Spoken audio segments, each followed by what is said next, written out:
Yeah, but before all that, some big... Keep right across all the latest information as it happens on our dedicated Transfer Centre blog. Just scan the QR code on the screen right now. Let's get to Manchester United now, and the news broke club. Let's talk about that. Flex, welcome news to Manchester United fans, that one? It's an exciting time at Manchester United in terms of the ownership changing. It's a weird situation because at the end of the day, the Glazers have been there for so long and there's been loads of protests towards the Glazers, and it's almost like Manchester United fans have wanted this process to start for a very long time. But once the process starts and people start raising their hand and sort of the bidding war begins, it's like, OK, let's get these people vetted. What are their intentions for the club? Sir Jim Ratcliffe obviously is Britain's Britain's richest man. You know, Ineos have huge revenues, but he's a Manchester United fan. That is very warming. That's very nice to know. But at the end of the day, on a personal, this is a business decision. You know, anybody who comes into the club is parting with an awful lot of money, and that comes with, you know, they want awful lot of guarantees back. So the fact that he's a fan, I think, is good. I think that would suggest that he's going to align with what the fans want, align with what the fans have been missing from the Glazers. But in my opinion, I think it would be naive to just sort of jump in and automatically think that Sir Jim Ratcliffe is definitely the right option. I think what is more significant, guys, is the fact that actually now the process has well and truly started, and Sir Jim Ratcliffe is the first serious person to say, we have entered this race to buy Manchester United. That in itself is massive. Rival fans will use it as maybe against Manchester United, his involvement or the fact he's been vocal about other sporting teams, you know, the football teams as well. However, that's got to be a positive for Manchester United fans, knowing that he's been involved in sports before and he understands the business. Yeah, I think it's one of those things, isn't it? It's 50-50. If you've been involved in sports and it hasn't gone very well and you have a terrible track record, then you would say, actually, maybe that isn't such a good thing. I think he's done OK at Nice to varying degree, albeit a completely different proposition. I think the fact that he does support the club is good, like I said, but the fact that you look at Nice and they're a much smaller club than Manchester United, it doesn't necessarily transfer into if you do a good job or bad job at Nice, then you're definitely going to do a good job or bad job at Manchester United. I just think the main thing that Manchester United need to get right is the fact that Manchester United fans have wanted the Glazers to come away from the club for so long.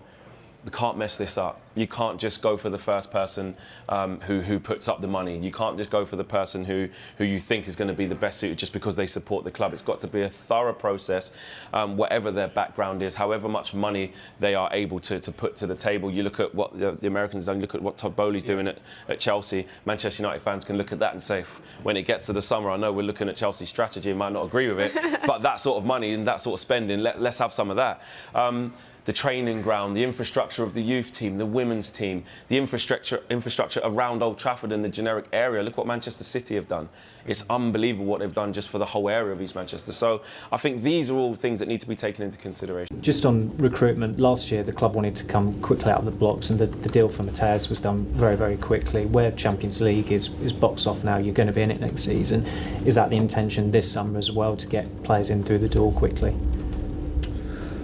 Yeah, well, obviously for me sitting here in terms of what I've said it before in terms of what the summer looks like and moving forward, it's I think that's one decision at a time, but certainly in the background planning and what the squad needs to look like and evolve, and that's other conversations that are going on, and how quickly that happens, I haven't got an answer for you right now. You've said before you've been having those discussions. Are they going on a weekly, daily basis?